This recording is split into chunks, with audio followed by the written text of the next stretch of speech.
पण सगळ्या वाढता घेऊन एक मुंबई उभी आहे आणि मुंबईच्या आजच्या जडणघडणीमध्ये हे लोकांना माहिती नाही. त्यामुळे समाज माध्यमांचा व्यापक उपयोग करून ऐतिहासिकची माहिती तरुणांमध्ये प्रसारित करणं हा पहिला शिक्षणापासून ते आतापर्यंत तर मुंबईच्या सगळ्या जडणघडणीमध्ये तिथल्या भिन्न भिन्न समाजाच्या प्रचंड योगदान आहे. तर एक संशोधन प्रवृत्ती अंगी बांधलेले असे ते ज्येष्ठ कलाकार आहेत. त्यांच्या लोग हमें क्यों समर्थन दे, तो उसका जवाब ये विजन डॉक्यूमेंट, जिसमें हमारी जो भविष्य की दृष्टि है उसका कुछ आलेख यहाँ पर प्रस्तुत करने की एक कोशिश.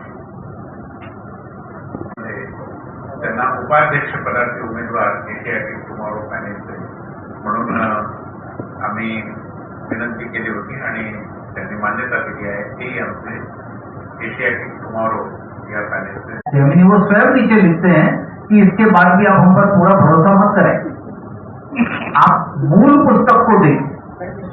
हाँ, तो मैं हमेशा कहता हूं कि मूल पुस्तकों को रिप्लेस करना मुश्किल है, लेकिन पहले सर्वप्रथम आपल्या सर्वांचं अगदी मनपूर्वक स्वागत. आज या वास्तूमध्ये मी बऱ्याच वर्षांनी येतोय आणि ठळकपणे आठवणारी गोष्ट म्हणजे डॉक्टर एम.एस. स्वामीनाथन, ज्यांना भारतरत्न मरणोपरांत जाहीर झालं गेल्या वर्षी. त्यांच्यावरती एक बायोग्राफी, ऑटोबायोग्राफी लिहिली होती आमचे मित्र अतुल देवोळी. हमारे प्रस्तावित अध्यक्ष को इतना परेशान करूं कि विश्व की तमाम पुस्तकालयों से, लाइब्रेरी से हम संपर्क करें और हमारी युवा खासतौर पर हमारी जिसको हम जेन जी कहते हैं वह सभी पुस्तकें देख पाए, कम से कम महसूस कर पाए. तो इस प्रकार के हम लोगों के प्रयत्न रहेंगे. बहुत बहुत धन्यवाद. Prior to the election, we believe in declaring some agenda, some manifesto, which is hardly implemented most of the time that we have seen in last few decades.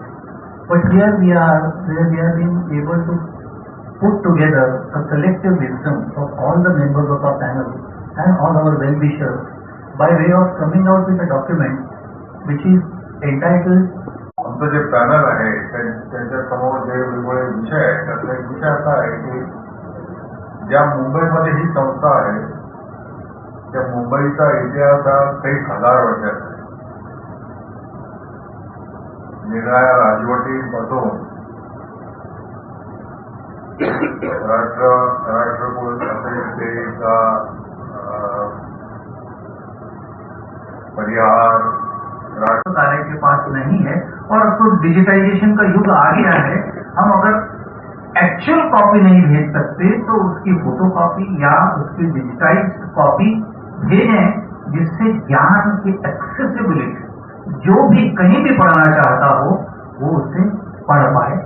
तो मेरे मस्तिष्क में ये आया जब विनय जी ने मुझे कहा, तो मैंने कहा विनय जी मैं बिल्कुल चाहता हूं कि मैं इसका उपाध्यक्ष बनूं और ज्ञान सबके लिए सुलभ हो ऐसा कुछ हम लोग प्रयत्न करें. उसके लिए आयु की सीमा न देखी जाए. मुंबई यूनिवर्सिटी में मेरे देशमुख जी 3 दिन की मेंबरशिप मिलती थी. आप कुछ रुपए देते हैं और 3 दिन आप आकर वहाँ पढ़ सकते हैं, किताबें ले सकते हैं. पर मेरा ये मानना है 3 दिन की क्यों, वार्षिक क्यों नहीं मिल सकती. जो भी विद्यार्थी जो भी इच्छा का पढ़ना चाहता है उसको मेंबरशिप मिलनी चाहिए. और विश्व भर की पुस्तकें जो बड़े पुस्तकालय हैं उनसे हम किताबों का आदान प्रदान कर सकते हैं ताकि अधिक से अधिक. आज लोग ये कह सकते हैं कि चैट जीपीटी आ गया है. वैसे तो मैं शिक्षा से चिकित्सक हूँ, लेकिन साथ साथ मैं सीरियल भी बनाता हूँ. क्या बनाया आपने? तो मैंने चाहे के नाम का एक धारावाहिक बनाया है. मेरा इतना कहना था कि उन्होंने मुझे कहा कि सर इतनी बहस न होती यदि आपने ये पहले बता दिया होता. आप तो अभ्यासु हैं, ये पुस्तक आपकी.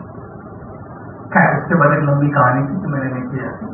तो मुझे समझ में आया कि हमारे यहाँ कौन पढ़े और कौन नहीं पढ़े कुछ मानसिक बेड़ियां लोगों के मन में है, जबकि मेरा मानना है इस तरह के पुस्तकालयों में सबका स्वागत होना चाहिए।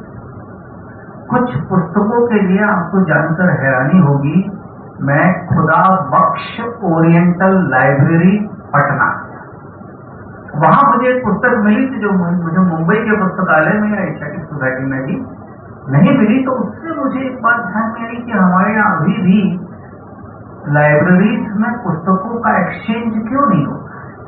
कई ऐसी दुर्लभ पुस्तक सप्टेंबरमध्ये जी निवडणूक व्हायला हवी होती ती एशियाटिक सोसायटीच्या त्यावेळच्या व्यवस्थापनाच्या गैरकारभारामुळे, मतदार याद्यांमध्ये निर्माण झालेल्या घुसखोरीमुळे आणि नंतर धर्मादाय आयुक्तांनी या सगळ्या प्रकरणाची चौकशी केल्यानंतर निर्माण झालेल्या परिस्थितीमुळे बरेच दिवस पुढे ढकलली गेली।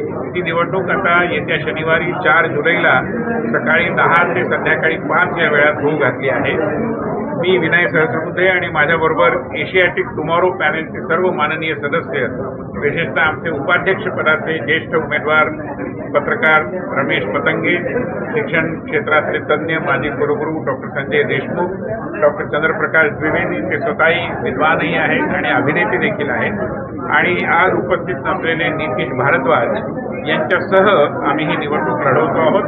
आणि आमच्या या निवडणूक लढवण्यामागच्या भूमिकेमध्ये मुख्यतः एशियाटिकला एक भविष्यवेधी आणि एक जीवमान संस्था म्हणून उदयाला आणणं हा आमचा प्राधान्याचा विषय आहे। त्याचबरोबर एशियाटिक ही लोकाभिमुख करणं, तरुण विद्यार्थ्यांना एशियाटिककडे आकर्षित करणं, एशियाटिकची ज्ञानसंपदा, ज्ञानभांडार हे सर्वांसाठी शक्य तेवढ्या प्रमाणामध्ये खुलं करणं आणि एशियाटिकच्या कामाची चौकट ही केवळ दक्षिण मुंबईपुरती न राहता ती मुंबईच्या वेगवेगळ्या उपनगरात घेऊन जाणं, एशियाटिकचा कारभार सुधारणं, त्यामध्ये आर्थिक शिस्त आणणं आणि लोकांच्या आणि सरकारच्या पाठिंब्यावर अधिकाधिक निधी उपलब्ध करून घेणं, अशा अनेक मुद्द्यांचा समावेश आहे।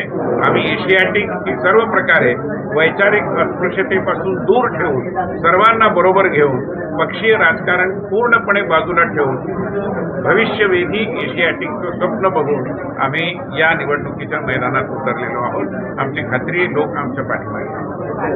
विद्यार्थी के तौर पर जुड़ा था और मैं पहली बार एशियाटिक में ये क्या है देखने गया था, इसमें कौन सी उपलब्धि, और तब से लेकर आज तक एशियाटिक का मैं विद्यार्थी, अब तो मैं सदस्य भी हूँ। और ये चुनाव जो लंबे समय से पोस्टपोन हो रहा है, मेरा ये मानना है कि एशियाटिक के सभी सदस्यों का ये लोकतांत्रिक अधिकार है कि वे अपनी समिति को एक चुने, एक ऐसी समिति जो एशियाटिक सोसाइटी का एक कुशल नेतृत्व कर। तो आपने देखा होगा जैसे एशियाटिक टुमॉरो नाम का जो पैनल है, उसमें समाज के अलग अलग क्षेत्रों के लोग व्यक्ति हैं, सब मिलकर प्रयत्न करेंगे ज्ञान से सुलभ हो, जो उसकी आर्थिक समस्या है वो ऐसी दूर हो, किस प्रकार से पुस्तकों का भी संवर्धन हो, तमाम प्रयत्न करेंगे। इंडियन डॉक्यूमेंट डॉक्टर देशमुख ने आज सभी को दिया है, इसके आधार पर हम करेंगे। ये चुन लिए गए तो पहले ही बेस पर और दूरदर्शन पर आई थी जन में राम, जो बेस पर अभी उपलब्ध है आप देख सकते हैं। जन में राम की धारावाहिक श्री राम की अयोध्या से लेकर राम से की जो यात्रा है, किन स्थानों से भी गए, उन स्थानों पर आज भारत राम कला में, प्रकृति में, शिल्प में, चित्र में, संगीत में, लोक संगीत में किस तरह से व्याप्त है और कैसे राम भारत के आदर्श जो पूरे भारत को जोड़ते हैं। जैसे मैं आपको देता हूँ, बहुत सारे लोगों को ये सुनकर आश्चर्य होगा कि राम के सबसे ज्यादा मंदिर उत्तर भारत में नहीं, तो राम की यात्रा को बावन एक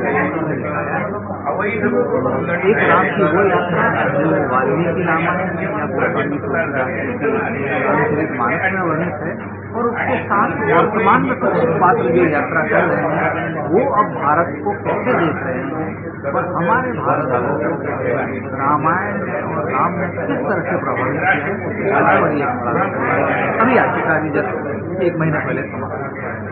धन्यवाद।